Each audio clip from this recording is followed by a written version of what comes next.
Jadi dulu yang namanya zuriyah, sampean tenang saja, nasab sampean tidak kalah dengan kita, karena nanti setelah di kuburan itu gus-gus itu nggak penting. Semua kalau ditanya bapak kamu siapa, jawabannya siapa? Nabi Ibrahim. Sudah parmin parlan hilang semua, sudah aman pokoknya nanti. Karena kalau nanti ditanya malaikat bapak kamu siapa, jawabnya Nabi siapa? Ibrahim.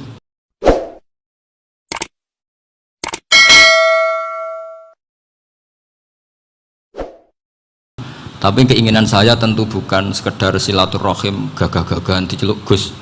Celuk Gus repot. Nak ora alim ra pantes. Nak beling ra pantes. Salam templek 1.000 jaluk swarga. Tuhan. Kok mentalan yang 1.000 jaluk.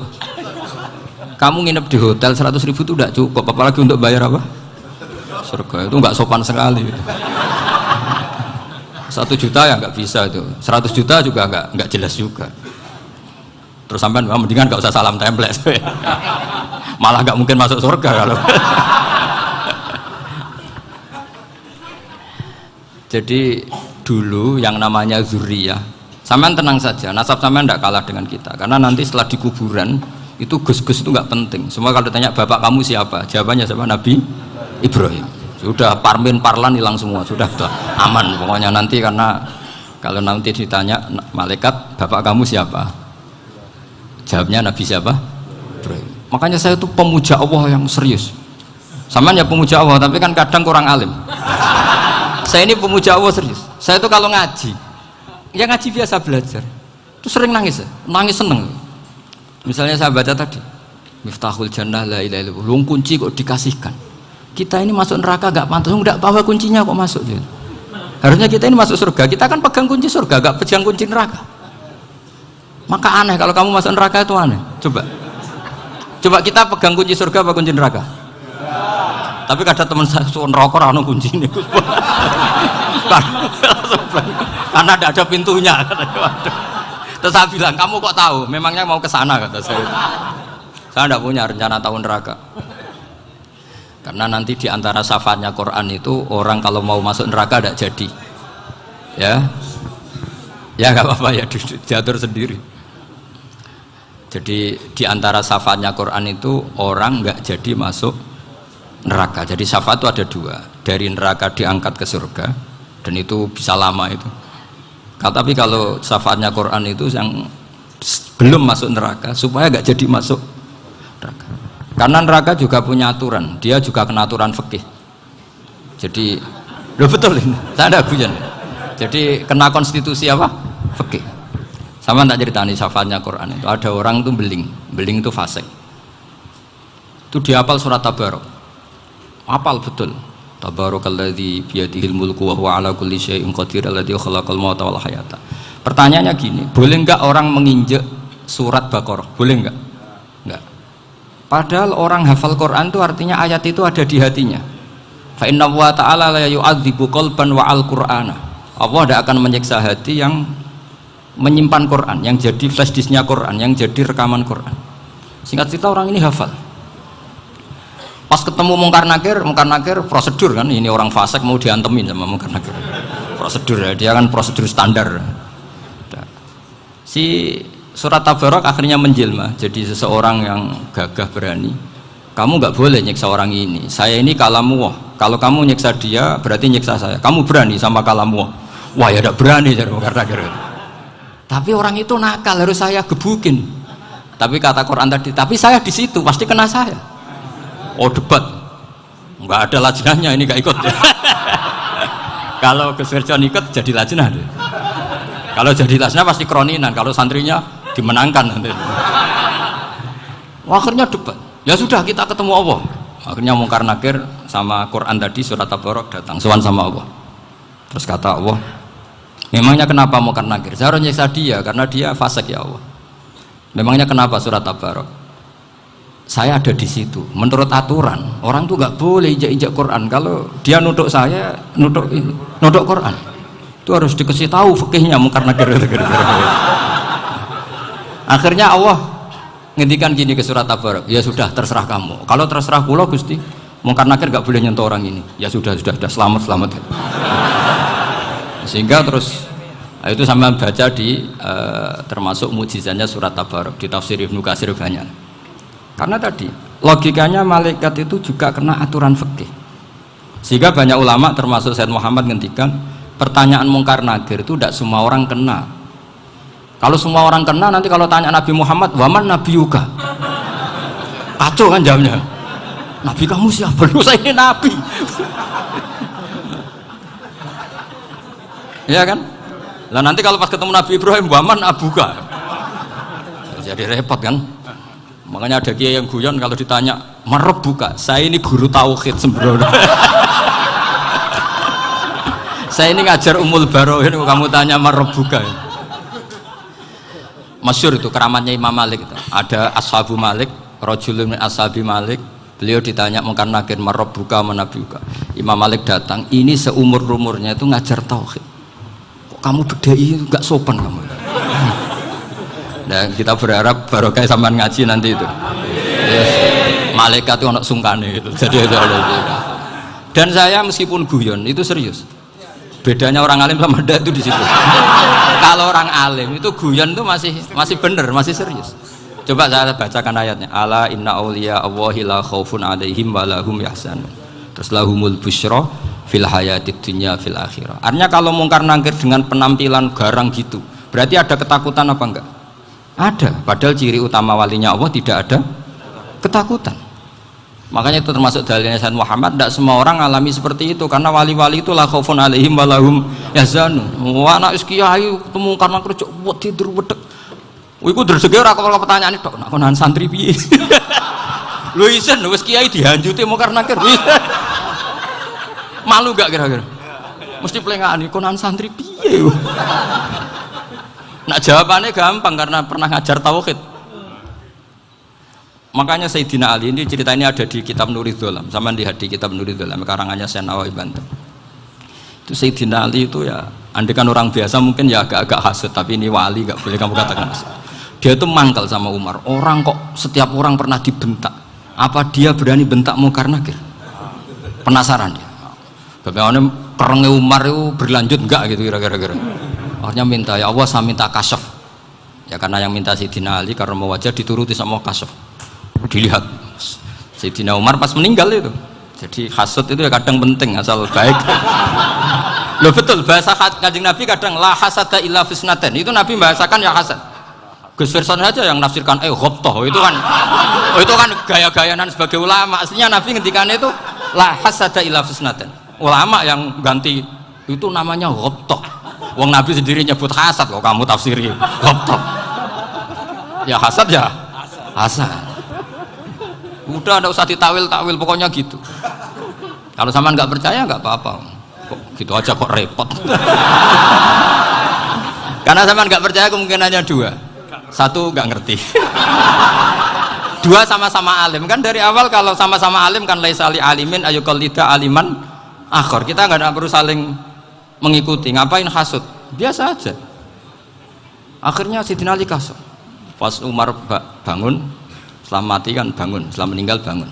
Mungkar nakir datang dengan perang yang sangat garang. Itu digambarkan Sayyidina Ali matanya itu kal kidril ghali. Kayak apa? Kendil yang apa? Menganga. Wah seru. Sayyidina Ali senang, paling takut ini Umar. Senangnya bukan main, wah ini mesti takut Umar. Biasa. Ternyata enggak, Umar malah bangkit. Woi, mungkar nakir aja. Kamu tahu menghadapi siapa? Itu betul ya? Kamu itu menghadapi temannya ahabbal khalqi ilallah. Yang diandalkan temannya bukan dia. Kamu tahu yang kamu hadapi, saya ini teman kekasihnya Allah. Jadi boleh kamu mengandalkan Mbak Firjon. Tapi nanti resikonya mungkar nakir tanya, itu Firjon siapa? Wah itu masalah kan. Makanya syaratnya wali itu harus ma'rufun fis sama. Di langit sudah populer. Makanya dulu ada orang yang saking seninya Abdul Qadir ditanya apa saja jamnya Abdul Qadir Al-Jilani itu aman karena beliau populer. Makanya program kita harus populer dulu di langit. Nah, itu nanti kalau dicatut oleh santri-santri nggak apa-apa. Kalau nggak populer nanti dicatat, itu siapa? masalah ini. Umar itu yang dibanggakan itu, kamu tahu saya siapa? Ya enggak tahu, saya ini temannya kekasihnya Allah. Temannya Muhammad, iya Muhammad Rasul. Wah mikir, waduh, repot. Loh di dunia aja gitu kan, temannya presiden, temannya panglima, apalagi ini temannya Sayyidul Awalin wal Akhirin. Di dunia aja bilang temannya presiden, menteri, orang sudah takut, apalagi ini temannya Sayyidul Awalin. Hanya karena terus konfirmasi sama Allah, gimana ya Allah ini ngadepi. Sebetulnya yang diadalkan itu temannya, bukan dia. Wah, akhirnya sama Allah dibilang, ya bu, ya sama seorang seperti itu bu yang sopan. Terus semenjak itu Mungkar Nakir itu nggak selalu berpenampilan seperti itu, sangat. Jadi semoga itu konsisten sampai nanti. Jadi kamu kalau ingin nggak takut Mungkar Nakir, jadi wali dulu. Karena syaratnya tadi hanya wali sing la khaufun alaihim walahum yahzanun lahumul busyra fil hayatid dunya fil akhirah. Jadi orang itu kalau ngaji itu harus khatam. Jangan semuanya kena pertanyaan. Dan kalau semuanya kena pertanyaan nanti repot. Kalau Nabi Muhammad ditanya waman Nabi juga. Nabimu siapa? Lu kan terus jadi aneh. Jadi makanya ngendikane Sayyid Muhammad semua ulama lah, nggak ada am kecuali ditaksis. Kecuali sifatnya Allah. Misalnya bikulli syai'in alim ya benar-benar bikulli syai'in. Tapi kalau am semuanya pasti ada taksis. Meskipun dalam muhawarah muhadasah biasa. Misalnya contoh gampang, istri kamu baru seneng kamu, mas nak pengen apa-apa itu lapor aku, gak apa-apa mas, mesti aku seneng sama lapor. Iku dia aku pengen wayo. Wah langsung jadi apa wae. Mesti apa wae, maksudnya kecuali itu. Gitu. Padahal kalau ngomong, mas sampean ingin apa saja tak dukung. Terus sampean bilang, pengen iku wayo. Kira-kira disetujui apa enggak? Sama seperti kita kalau punya teman akrab, wah senang omahku gak apa-apa, anggap ya omahmu dewe, terus mlebu-mlebu kamar. Jadi tidak ada am kecuali di taksis. Artinya kalau ada cerita bahwa orang mati pasti ngalami ditanya Mungkar Nakir, itu pasti ada am yang di taksis. Itu pasti gak dialami para anbiya, para auliya. Karena ciri utama wali itu la khaufun alaihim walahum yahzanun. Kemudian saya yang mau cerita ya, supaya sampean bisa menghadapi dunia global ini, tak bawa tafsir Munir termasuk tadi. Kenapa orang Islam, Rasulullah SAW itu lebih senang kalau yang menang itu orang Nasrani Romawi, ketimbang yang menang itu orang Faris, dalam hal ini ateis. Karena orang ateis itu lebih ngeri. Sebetulnya beberapa penemuan sains, terutama di ilmu medis, itu orang Amerika, kayak cloning. Tapi orang Amerika itu masih dilarang oleh gereja untuk mengaplikasi, karena nanti bayi cloning itu dipakai suku cadang. Di Amerika masih ditentang oleh fatwa-fatwa agama, baik Islam maupun Kristen. Tapi di Cina itu dipraktekkan, karena nggak ada halangan agama. Di Cina itu biasa ada kondom diolah lagi jadi alat-alat aksesoris. Di Amerika tidak ada karena masih ada agama, masih ada larangan. Sehingga orang Islam itu lebih takut kalau yang menang itu Persia, karena terus cara berpikir ternyata Tuhan itu tidak ada, langit nggak ada perannya. Jadi ketika yang menang Nasrani masih berpikir itu pertolongan Tuhan, meskipun mungkin cara mengatakan Tuhan beda dengan kita. Tapi ada satu kesamaan bahwa kekuatan samawi itu ada. Nah, itu disebut ghulibatir rum fi adnal ardi wa hum min ba'di ghalabihim saghlibun. Di sini diterangkan oleh Syekh Nawawi supaya kamu tidak salah paham. Sebetulnya kamu katakan misalnya wah itu paham liberal, sebenarnya saya tidak tersiksa. Cuma takut yang mengatakan seperti itu cek goblokir atau ngaji gitu. Itu aja masalah saya.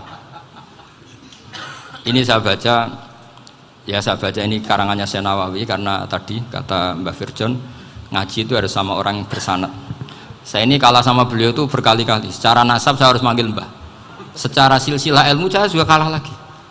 Saya sering disewani sama cucu-cucu Syekhona Khalil. Kiai Sidik itu termasuk murid dekat beliau, Syekhona Khalil. Kalau itu berarti kan Gus Wirjon, Ahmad, terus Mbah Sidik. Mbah Sidik ngaji Syekhona Khalil. Syekhona Khalil itu pernah ngaji langsung sama Sayyid Zaini Tahlan. Berarti beliau dari Sayyid Zaini Tahlan itu baru generasi kelima. Sementara saya itu sudah ke-7 atau ke-6. Saya, Mbah Mun, Mbah Karim misalnya, Mbah Hashim, Mbah Mahfud Termas, Sayyid Abi Bakar Sato yang ngarangnya Anatul Thalibin, baru Sayyid Zaini Dahlan. Berarti saya ketujuh, kalah lagi. Tapi untuk jadi wali biasanya cepat saya. Karena syaratnya jadi mbah itu ngalah demi putu. Jadi kalau beliau ngotot, saya dulu Gusti, saya mbahnya. Wah itu mbah yang nggak baik. Pasti jatahnya dikasihkan apa? Cucunya dulu. Makanya Abdul Muthalib itu orang yang dapat wangsit, tapi yang jadi nabi itu cucunya. Jadi dalil saya banyak.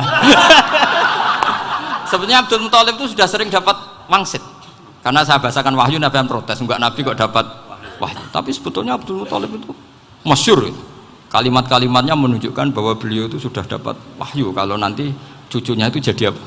Nabi. Makanya senangnya bukan main Abdul Muthalib sama Rasulullah. Putu seneng, mbah seneng putu. Jadi mungkin, jadi sampean enggak usah protes loh. Yang jadi wali kok cucunya. Dulu betul. Dulu Mbah Hamid Pasuruan itu kalau Mbah Ahmad Siddiq ke sana, Mbah Hamid Pasuruan kalau manggil Mbah Ahmad Siddiq itu paman. Tapi pamannya minta ijazah ke ponaan. Apa ya gara-gara itu memang. Kalau itu masih berlaku apa? Ngalah tadi. Kayaknya masih apa? Hawane masih. Gitu. Hawane masih. Karena melihat tren-tren langit masih gitu kayaknya masih. Masih itu. Ya, tapi mbahnya tetap dapat jatah, tenang saja nanti. Tapi memang sebaiknya mbah itu legowo. Rasulullah Muhammad SAW itu terkenal min dzurriyyati Ibrahim. Tapi kata Rasulullah, ana dakwatu Ibrahim wa bisyaratu Isa. Aku nganti ngene iki barokah dongane Nabi siapa? Ibrahim. Jadi dongane Nabi Ibrahim ya tiba teng putu. Jadi banyak bukti bahwa jatuhnya ke putu gitu. Tadi saya di kamar sama beliau berduaan. Nih Mbah sing dadi wali dhisik ndi? Aku webang. Cocokan tadi. Nah, kenapa saya akhir-akhir ini gulirkan daftar wali? Kenapa? Saya ini resah ya, orang sudah ingin dicintai pejabat, dicintai tetangga, dicintai teman. Tapi kadang-kadang orang lupa lagi dicintai apa? Makanya saya meskipun guyon, tapi ini amdan, bukan sahwan. Supaya orang punya cita-cita lagi jadi wali, ingin dicintai Allah. Kita ini terlalu lama ingin dicintai makhluk, Mbok ya naik kelas sedikit lah. Ingin dicintai Allah Subhanahu wa Ta'ala. Meskipun saya guyon, tapi tadi guyon saya tuh lebih serius ketimbang serius Anda. Karena tak pikir saya tuh kalau pergi itu seneng ngebis, bukan karena saya tidak punya mobil, tapi saya sering mau butuh itu supaya nggak diganggu. Karena saya tuh harus punya waktu sendiri. Kalau bis kan ketemu orang nggak kenal, tapi sekarang ya agak susah, banyak yang kenal. Dan susahnya lagi nggak minta ijazah, minta foto. Aduh, repot tuh. Mau dibenci itu umatnya Rasulullah Shallallahu Alaihi Wasallam. Mau disetujui itu sanatnya mana? Kalau ketemu orang alim minta apa? Foto. Itu nggak ada sanatnya. Nggak tahu saya itu mazhab dari mana itu. Ya mazhab milenial yang jelas itu kan. Ini tak baca ya biar dapat. Karena ini kenangan saya sama Mbak Ahmad Siddiq. Saya masih ingat betul beliau ngisi kholnya Mbak Abdullah bin Umar, berarti abahnya Mbak Hamid. Karena mbah saya itu Fatimah binti Khalid bin Umar. Kalau Mbak Hamid itu Hamid bin Abdullah bin Umar. Itu saya masih ingat betul zaman itu Mbah Hamid siap khol di Lasem itu rawuh dan saya derek mbah saya karena masih misanan datang ke Lasem. Itu beliau pas itu ngisi sama Mbah Mun. Mbah Mun masih muda, Ki Ahmad Siddiq sepuh senior. Itu beliau cerita bahwa dulu ketika Indonesia dijajah Jepang itu para kiai mimpi dibacakan ayat ghulibatir rum fi adnal ardi wa hum min ba'di ghalabihim. Terus ada kiai yang tanya, takwilannya gimana? Ya nanti Jepang pulang bukan karena kita yang mengalahkan, tapi Jepang ada yang mengalahkan sendiri, meskipun tidak kita. Kayak dulu Faris tidak dikalahkan Islam, tapi dikalahkan Romawi, tapi yang senang umat Islam. Wa yauma idzi yafrahul mu'min. Itu luar biasa ulama-ulama kita. Delalah kejadiannya Indonesia seperti itu. Yaitu kita tidak mengalahkan Jepang, tapi Jepang pulang sendiri karena dikalahkan apa? Sekutu. Ya ini saya baca.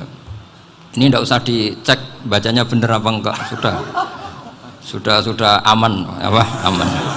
Karena kalau saya salah itu ya sengaja. Artinya ya sengaja saja. Ya biasa maksudnya. Saya kemarin ngisi di Pondok Peloso, di Pondok Al Munawir Jogja. Salah itu ada dua. Ada salah yang memang benar-benar salah. Itu enggak apa-apa, bisa dimakfu. Karena mesti sangke wong goblok salah yang terus itu. Ada salah bawaan ilmu itu repot tuh dadaninya. Karena misalnya kita yang biasa belajar qiraah safah wayah sibuhu, mesti diulang lagi wayah sabuhu. Karena qiraahnya Imam Asim itu hasibah yah sabu bi fathis sin. Sementara kita kalau ngaji kitab kulino yahsib. Sehingga kita yang biasa belajar safah itu kalau baca kitab itu kayak orang bingung. Kadang-kadang yang ngaji juga bingung. Gus Pak mau di bulan pilih. Ya tepat-tepatan. Ada yang mengatakan Gus Pak bingung, ada yang mengatakan Gus Pak alim alama. Ya tepat-tepatan nasib tadi. Karena memang ya saf'ah memang seperti itu. Misalnya kufuan. Kufuan itu Imam Asim baca kufuan. Tapi beliau punya murid namanya Syu'bah. Itu kalau baca kuf'an. Makanya kita itu ini kan khataman Quran ya. Jadi saya menyinggung sedikit tentang qiraah saf'ah. Tadi beliau juga sudah tak kasih kitab saya Hifdzuna Liyadal Mushaf. Sama tak ajari latihan safah, memang angel ya. Makanya yang nggak bisa itu wong pinter. Sudah tahu angel ya nggak usah diteruskan kan. Orang menghindari barang angel itu pinter apa goblok? Pinter. Berarti wong goblok pinter.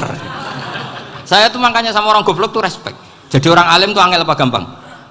Angel. Menghindari barang angel pinter apa goblok? Loh, orang menghindari barang angel pinter apa goblok? Pinter. Berarti wong goblok pinter. Jadi saya sama orang-orang goblok itu respect. Sudah tahu jadi orang alim angel ya barang angel ya harus dihindari. Makanya saya ini insya Allah umatnya Nabi yang termasuk yang terbaik. Amin. Karena mencintai umatnya Nabi termasuk yang goblok. Waduh, itu tidak gampang itu. Karena tadi sudah tahu ya. Seperti itu loh orang naik panjat pinang itu yang naik karena ingin hadiah. Yang nonton sudah tahu wah licin kok dinaikin mau keplodok ya. Tapi orang sepakat yang nonton juga pinter karena sudah tahu ribet kok. Tuku yang pasar kena lah apa mana. Sama juga gitu. Ngalim tafsir angel, ngalim fikih angel. Ada karek ngaji ngerekam kan gampang. Itu pinter apa goblok? Pinter. Iya. Makanya kula niku mbok burohno ngono tok. Saya tadi dinasihati Mbak Firjon muga-muga hati saya selamat. Saya itu meskipun kata orang banyak, muhibbin saya banyak, tapi saya insya Allah tidak riya. Saya itu pakai kitab namanya Tasbidul Fuad, itu karangannya Said Abdul Al-Haddad. Ketika beliau punya muhibbin banyak ditanya, bagaimana ya Habib Anda menjaga hati Anda? Jamnya Said Abdul Al-Haddad itu unik. Innama azzamu Allah. Mereka itu sebenarnya menghormati Allah, cuma butuh sarana, dan itu saya. Jadi saya tahu sampean semua itu mencintai Quran, mencintai sunnah Rasul, mencintai hadis-hadis Rasul. Cuma sampean kan karena nggak paham, terus manfaatkan saya. Jadi sebenarnya saya ini korban. Korban. Jadi saya mau riak gimana? Korban kok mau. Bangganya di mana tuh? Coba sampean misalnya ngaji tafsir, belajar sendiri kan susah. Terkibnya susah, maknanya susah, bahkan beli kitabnya kadang nggak kuat. Loh, untuk jadi alim tafsir itu kan harus beli kitab. Loh, saya sering belajar kitab itu jutaan. Tafsir Tobari, saya pernah beli kitab Fakhrur Razi itu berapa coba? 27 jilid karangannya Fakhrur, belum karangannya ulama modern Imam Sya'rawi. Itu berapa jilid? Itu jutaan. Saya kemarin juga dihadiahi kitab Pak Quraish Shihab namanya Faidul Bari fi Syarhil Bukhari. Pak Quraish Shihab yang terkenal. Dia sering diskusi sama saya ngasih hadiah beliau ngasih hadiah saya. Oh itu harganya nggak kuat. Dadak kuat kadang di Indonesia nggak ada coba. Dan sama orang hebat menghindari kesulitan itu. Nah, kesulitan itu sebab ngaji ikut, kalau nggak paham dirukok rekamannya sudah gitu. Pinter mana sampean sama saya? Pinter sampean kan? Bikin sosis susah, beli aja kok repot kan. Nah, makanya nggak boleh orang bilang, wah aku goblok reso tafsir, aku wong pinter. Makanya nanti kalau saya ketemu Nabi tidak termasuk orang yang mentahkir orang Islam. Kafabil mari isman ayah kira akhahul muslim. Jadi cukup orang itu dosa kalau menyepelekan orang Islam, termasuk darani sampean goblok itu dosa.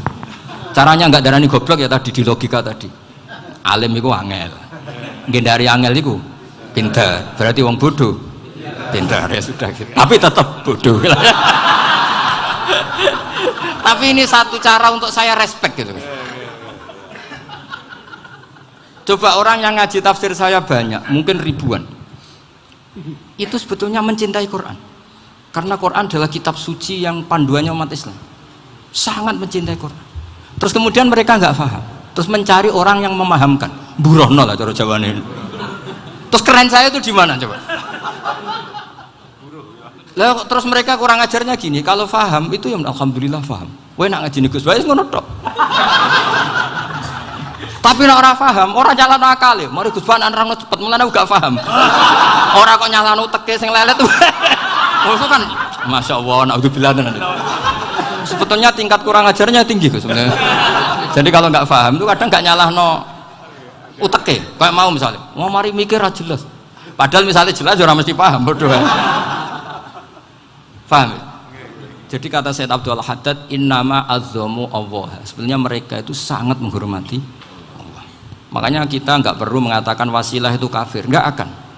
Karena orang tawasul sama Rasulullah itu ingin dapat ridhonya Allah lewat orang yang dicintai Allah. Kita mencintai wali sebenarnya, wah itu kekasih Allah. Kita mencintai itu karena mencintai Allah. Sama seperti gini, kamu mencintai kangkung apa enggak? Sebenarnya sama sekali enggak.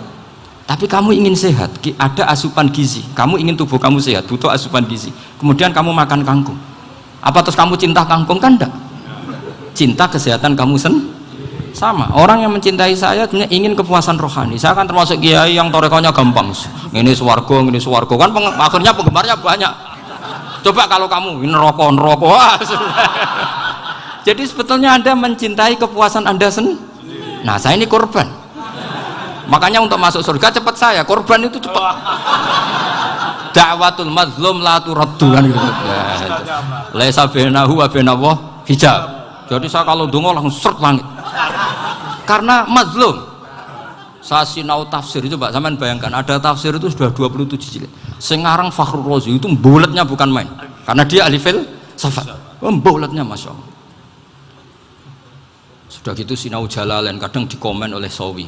Sudah kita percaya Jalalain jebule dibuli Sawi. Percaya Sawi dikandani, "Oh iku Maliki rasa ribet." Sudah gitu sinau Qurtubi, sinau tafsir Tabari itu susahnya. Belinya susah, belajarnya susah. Padahal saya punya keluarga, punya istri, punya anak. Bayangkan kalau istri saya rewel kayak istri sampai. Wah itu. Tapi alhamdulillah enggak. Sama sekali enggak. Allah sudah milihkan, wah ini bahaya kalau punya istri rewel. Imam Sibawai itu kitabnya banyak, tapi yang terbukukan hanya kitab Sibawai. Karena beliau kalau sudah belajar lupa istri. Hanya pas beliau di pasar, kitabnya dibakar semua sama istrinya. Karena dianggap saingannya. Ternyata yang dicerai tidak kitabnya, malah istrinya. Itu Imam siapa? Sibawai. Tapi alhamdulillah kitab saya nggak terbakar, aman. Saya teruskan ya. Jadi untuk menjaga riya dilatih innama azzamu Allah. Sebenarnya mereka itu menghormati. Sehingga wasail-wasail itu sebenarnya nggak pernah jadi subjek pelaku utama enggak. Tetap Allah. Sebab itu kata Sayyid Muhammad, kamu kok mengatakan wasilah itu kafir itu gimana? Ketika innallaha qad ba'atsa lakum taluta malika. Talut itu ya manusia. PD-nya itu apa? Inna ayata mulkihi ayyatiyakumut tabut fihi sakinatum min rabbikum wa baqiyatum mimma taraka alu Musa wa alu Haruna tahmiluhul malaikah. Jadi beliau PD itu kalau bawa sunduk semacam peti sakti, sing di situ ada baqiyatum mimma taraka alu Musa wa alu Haruna tahmiluhul malaikah. Ya kayak semacam jimat. Tapi saya bukan mensyariatkan jimat enggak, karena nanti banyak penjual yang pembohong juga gitu loh. Cuma cerita, kamu tidak usah mengatakan kafir. Dulu Tolut PD-nya kalau bawa sunduk semacam peti kesaktian yang di situ ada baqiyatum mimma taraka alu Musa wa alu Haruna tahmiluhul malaika. Sehingga Khalid bin Walid meskipun beliau sahabat dan menyaksikan wajah Rasulullah SAW itu bawa sya'aratun min sya'aratihi Rasulullah SAW, bawa rambutnya Nabi. Perang kemana-mana itu diletakkan di pecinya. Nanti sama tanya lagi, masa pakai peci Khalid bin Walid ini? Wah panjang, sampai itu repot. Sampai tak warai ngaji usul fikih. Usul fikih itu kalau ngaji itu ada istilah tangkihul manat. Ini mesti ini wilayah yang kita bisa berdebat sama Mbah Firjon. Dulu itu musuh saya karena saya makili Anwar, beliau makili Peloso. Tapi tahu-tahu kalah tua terus saya mengundurkan diri. Di fikih itu ada istilah, ada tangkihul manat, ada tahqiqul manat, ada tangkihul manat. Tangkih itu kira-kira gini, lafadz hadis itu dibuang sekian untuk tahu bahwa itu madarul hukmi. Misalnya gini, tak beri contoh paling gampang. Sama harus paham, kalau nggak paham nggak pinter-pinter. Ja'a a'rabiyun ila Rasulillah sallallahu alaihi wasallam. Ya karena ini menghormati Mbah Ahmad Siddiq, saya orang alim, jadi ngaji ini tetap ada suasana alim. Ya harus ada suasana alim. Enggak perlu jadi orang alim tadi susah. Sudah ngindari susah itu pintar. Sudah itu aja. Jadi orang alim susah, ngindari barang susah pintar. Berarti orang tidak alim pintar. Nah, meskipun tetap sudah itu pegangi sampai mati nanti. Loh, jadi orang alim itu repot. Itu kata Imam Ghazali, kalau orang alim kalau mau masuk surga itu sama Allah nggak boleh. Kif, kamu nggak boleh langsung masuk surga. Coba cari umat kamu, syafaati dulu. Nah, saya takut nyari sampean nggak bisa kembali. Saya tidak punya rencana itu. Pokoknya mau masuk. Golek sampean kuaduan balik raroh dewe, wah repot nanti saya. Berat jadi orang alim itu berat. Ya saya teruskan ya.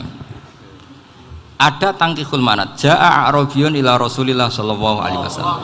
Faqala ahlaktu wa ma ahlakaka qal waqa'tu imraati fi nahari Ramadan. Ya sidang saya ini rusak ya Rasulullah. Kenapa? Karena saya menjima istri saya fi nahari Ramadan. Terus kata Nabi, kamu harus bayar kafarah. Napa Nabi kafarah? Puasa 2 bulan. Wong baru 1 hari aja terjadi gitu kok disuruh puasa 2 bulan. Ya tidak kuat ya Rasulullah.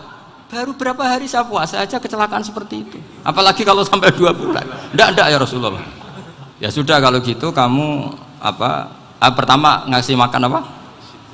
Itqu raqabah kan, pertama merdekakan budak. Tapi kan sekarang nggak ada budak makanya terus sekarang langsung puasa. Wah ini nggak bisa semua. Ya sudah ngasih makan orang 60. Kasihkan siapa ya Rasul? Ya orang fakir. Saya ini paling fakir. Di kampung saya ini orang paling fakir. Jadi mulai dulu orang fakir itu hubungan suami istri itu paling lancar mulai dulu. Makanya orang fakir itu anaknya banyak karena hiburannya hanya itu.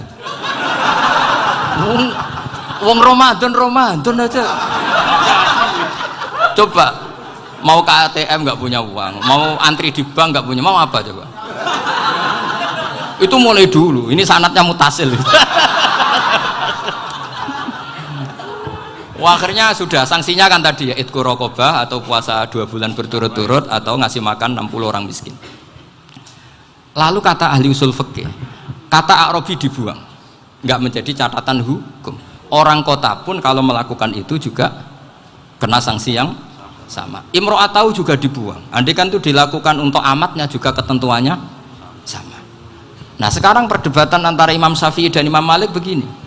Sekarang pertanyaan gini, jima istri itu hukumnya boleh apa haram? Boleh kan? Lalu kalau ada orang tanpa udzur kemudian makan siang-siang, cara Imam Malik hukumnya sama, harus kena sanksi yang sama. Karena sama-sama hadku hurmati Ramadan bihuri uzrin syar'iyyin. Sama-sama merusak hukum Ramadan tanpa udzur syar'. Lu jima itu tidak zina. Kan hukumnya jaiz. Nah, sekarang makan hukumnya jaiz, harusnya juga kena ketentuan yang sama. Cara pikirannya Imam Malik. Nah, alhamdulillah Imam Syafi'i gak setuju. Wah, cara setuju repot. Bahkan orang-orang Syafi'i sudah punya khilaf, kalau gitu minum dulu. Iya, biar gak kena. Iya, biar iftarnya pakai minum. Setelah minum baru jima kan. Ya. Ini sudah menyiapkan khilafnya. Ini khas Syafi'i ini, bongsong rekayasa hukum. Nanti bisa belajar jauh cara ngakali hukum. Makanya guyonan yang masyhur Gus Dur itu gitu. Ada seorang kiai atau Gus lah, ya punya salah, namanya manusia kan punya salah, entah cangkruk entah apa, pokoknya punya salah. Ada wartawan yang ngiranya semua kiai itu orang suci, sehingga tanya sama Gus Dur, Gus itu ada kiai kok ya pokoknya salah lah ya. Tapi jangan bayangkan dosa besar, enggak, kecil-kecil aja. Itu gimana itu, padahal kiai kan orang suci. Jawabnya Gus Dur lucu, ya justru yang boleh salah itu para kiai, kalau kamu nggak boleh. Loh, kok bisa Gus? Karena mereka tahu caranya tobat. Repot. Kalau kamu nggak tahu caranya, sama pelanggaran hukum itu ya harus pakar-pakar hukum. Ya. Itu yang tahu caranya rekayasa. Kalau kamu ya kena pasal kan. Ya. Jadi kamu jangan niru saya. Saya ini punya sekian cara untuk kembali. Nah, itu namanya khilaf. Makanya kata Sayyid Muhammad, kamu tidak usah anti khilaf. Karena Abu Hanifah itu membolehkan khilaf, kitabul khiyal. Yang penting kamu soleh dulu. Setelah soleh nanti Allah maklumi. Soleh dulu, syaratnya soleh dulu. Kalau tidak soleh jangan. Contohnya gini, ada orang mau puasa lemes sekali, mau makan, gampang. Kalau langsung makan kan kayak hadku hormati Ramadan biwiri udrin sarian. Aku langsung mau Jembera sowan Mbah Firjo. Sudah status saya apa? Musafir. Ya sudah, berangkat aja sampai Tuban makan. Nanti kalau nggak jadi ya nggak apa-apa sudah. Kan mulai pergi sudah musafir. Saya tidak tahu nanti malaikat tertarik gebuki nggak tahu. Tapi itu ada khilafnya. Asal soleh. Karena kata Sayyid Muhammad dan semua kitab mengatakan itu. Kalau sampean nggak tahu ya kebablasan. Nabi Ayub, nabi yang terkenal Gudiken itu siapa? Ayub ya. Nah, itu yang Israiliyatnya akan seru. Gudiken dikukur bek kreweng itu terlalu lah kalau itu. Untuk kreweng konti ning Arab ora ono kreweng itu sudah masalah itu. Singkat cerita, Nabi Ayub ketika diasingkan kaumnya itu kan nggak punya sumber makanan. Lah orang lelaki itu mulai dulu egois. Istrinya Nabi Ayub itu cantik sekali, udah cantik, rambutnya bagus. Makanya kamu nggak usah tanya kenapa istrinya Kiai banyak yang cantik. Ya warasatul anbiya, nggak boleh gitu. Kalau nggak cantik ya warasatul anbiya dari segi balak. Istrinya Nabi itu semuanya cantik. Nggak usah tanya sebabnya apa, pokoknya gitu, semuanya cantik. Singkat cerita, beberapa kali istrinya Nabi Ayub itu kerja demi bisa nafkahi Nabi siapa? Suatu saat itu tidak ada pekerjaan yang cukup untuk beli roti. Satu-satunya peluang dapat rezeki itu putrinya raja itu rambutnya berondoli. Terus ada sayembara siapa yang rambutnya bagus mau dibeli. Sampai rambutnya istrinya Nabi Ayub itu dijual. Nabi Ayub tersinggung karena itu mengurangi kecantikan. Jadi lelaki mulai dulu gitu. Udah nggak urun kalau istrinya nggak cantik itu komplain. Itu khasnya lelaki. Jadi kalau kamu gitu ada sanadnya juga, tenang saja ya. Komplain ya pegawai itu. Saking mangkelnya Nabi Ayub terus ngendikan la adriban naki mi'ata sautin. Kamu akan saya pukuli dengan mi'ata sautin atau dengan 100 cambuan. Atau mi'ata dikhtin atau mi'ata apalah sesuai konteks zaman itu. Engko nak muni pecut tuku kondi kok ribet lagi. Singkat cerita akhirnya ketahuan bahwa istrinya menjual itu demi Nabi Ayub. Allah nggak ridho kalau kekasihnya yaitu istrinya Nabi Ayub wis perjuangan kayak gitu malah kena hukuman. Tapi Allah juga nggak ingin kekasihnya yang bernama Ayub melanggar sumpah. Padahal beliau sudah sumpah, wallahi demi Allah nanti tak pukul dengan 100 kali. 100 kali dengan lidi lah misalnya, contoh yang gampang tuh lidi. Akhirnya sama Allah dikasih satu solusi. Wa khud biyadika dikhtan fadrib bihi wala tahnas.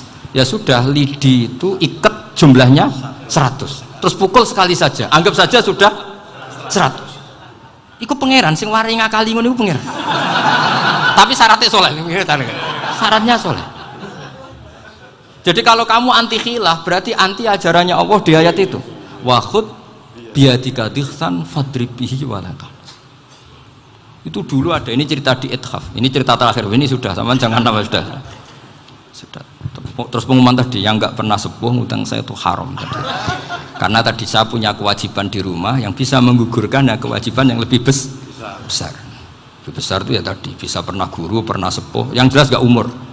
Umur sampean menangkap itu, tua-tua serepot itu. Ada raja itu ganteng kaya, senengannya nikah perawan cantik. Oh, itu semua kampung mesti kenal. Mungkin digilir atau gimana pokoknya.